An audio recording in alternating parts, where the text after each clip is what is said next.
Before I start, let me recognize Your Excellency, the Vice President of the United Republic of Tanzania.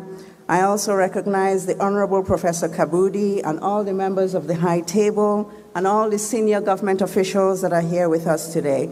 I recognize all our partners, all our religious authorities, and also, of course, my own UN family.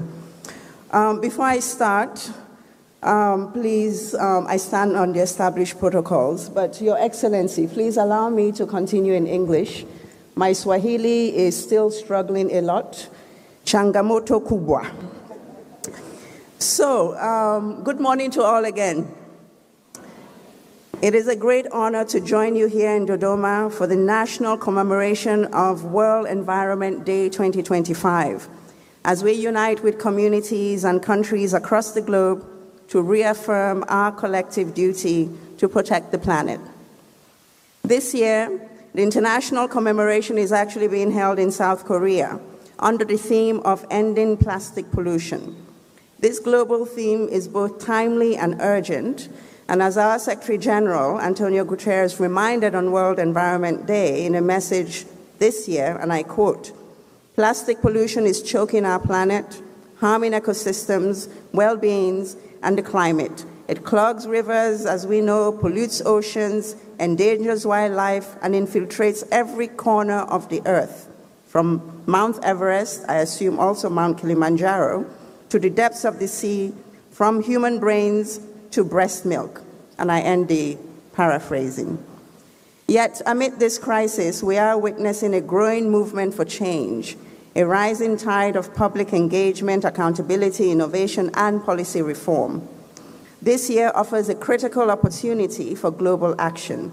In just 2 months, countries will resume negotiations on a new legally binding global treaty to end plastic pollution. The Secretary General has called for an ambitious, credible, and just agreement, one that addresses the full life cycle of plastics, supports circular economies, and meets the needs of all communities. This year, World Environment Day also coincides with global preparations for the 3rd United Nations Oceans Conference, to be co-hosted by France and Costa Rica in June 2025. The conference will bring renewed momentum to protecting marine biodiversity and accelerating progress on SDG 14, Life Below Water. Tanzania is a coastal nation and has a vital stake in these global efforts, and your continued leadership and engagement in this space is especially essential. The national theme for today's commemoration, Komesha uchafunzi wa mazingira unaochangiwa na taka za plastiki, clearly aligns with the international call for action. Tanzania has already taken some bold steps to reduce single-use plastics, and today we celebrate another important milestone. My understanding is there will be the government launch of the Integrated Environmental Management Information System. This new system will help to strengthen environmental monitoring, policy enforcement, and evidence-based decision-making, tools that are absolutely essential to winning the fight against plastic pollution. Your Excellency, the United Nations in Tanzania is proud to partner with the government and all stakeholders to support the country's environmental ambitions and its commitments to the Sustainable Development Goals. Through our cooperation framework, the UN Sustainable Development Cooperation Framework 2022-2027, we have been collaborating closely with the government in both mainland and Zanzibar on natural resource management, including marine and terrestrial ecosystems, responsible production and consumption, clean energy, and disaster risk reduction. In Zanzibar, for instance, we've been working with the government to unlock the full potential of the blue economy, and we know that there's so much there. Leveraging the presence of UN agencies on the ground, we have been working with government and communities to create the foundations for more sustainable and inclusive growth through further capacity development, policy reforms, innovations, and we're also helping to lay the groundwork for long-term systems change. This also includes the development of regulatory frameworks and digital tools for effective governance of the blue economy and strengthening disaster risk reduction. For instance, we've helped to establish a digital dashboard for performance tracking in blue economy governance, trained local officials in climate adaptation, and supported eco-friendly income-generating activities such as beekeeping and biogas.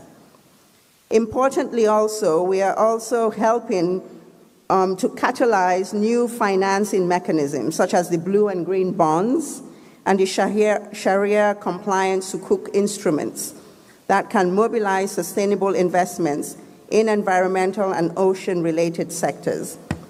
Similar efforts underway on the mainland, where the UN supported the Tanga Urban Water Supply and Sanitation Authority in issuing East Africa's first sub-national green bond. This landmark initiative mobilized over 53 billion Tanzanian shillings to enhance water infrastructure and environmental conservation, demonstrating the potential of innovative financing to drive sustainable development. And if I may, Mr. Vice President, this is truly a jewel of an initiative that I found here. And it's particularly relevant for the times that we live in, where we have to better mobilize domestic resources. Because this Tanga Green Bond, it's Tanzanian money. It's Tanzanians investing in Tanzanian development. These are those initiatives that hopefully we can spread, we can replicate, and we can apply in other areas as well.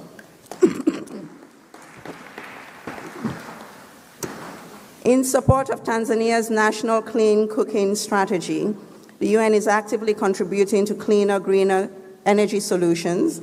A major initiative involving multiple UN organizations is currently underway in improving access to clean cooking technologies across key urban and peri-urban regions, and I believe you saw that when you were visiting the booths.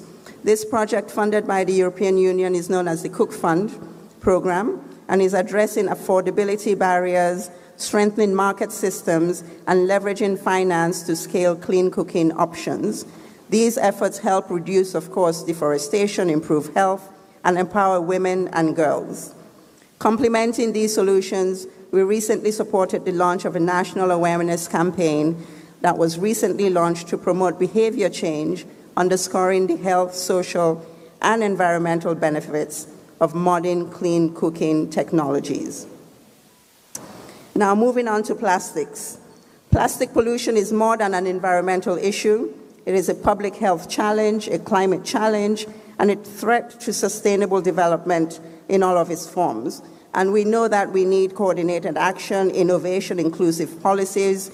We're all trying to play catch-up. Today, as we all are called to reaffirm our commitment to ending plastic pollution, I wish to commend the government of the United Republic of Tanzania for its leadership and commitment to environmental sustainability. As the global community works towards a legally binding treaty to end plastic pollution, I encourage continued engagement and support for this process with ambition, unity, and of course the spirit of partnership that Tanzania is well known for. And a lot of the efforts that are happening are all good, but we need to scale them up and treat them with some urgency. And I hope that together we will make Tanzania a model for how countries can live in harmony with nature while growing sustainably and equitably. On behalf of the United Nations family and the development partners, I thank the government of Tanzania for its leadership and vision. Tukomeshe kwa vitendo uchafuzi wa mazingira unaotokana na taka za plastiki kwa ajili ya Tanzania, Afrika na dunia yetu. Asanteni sana.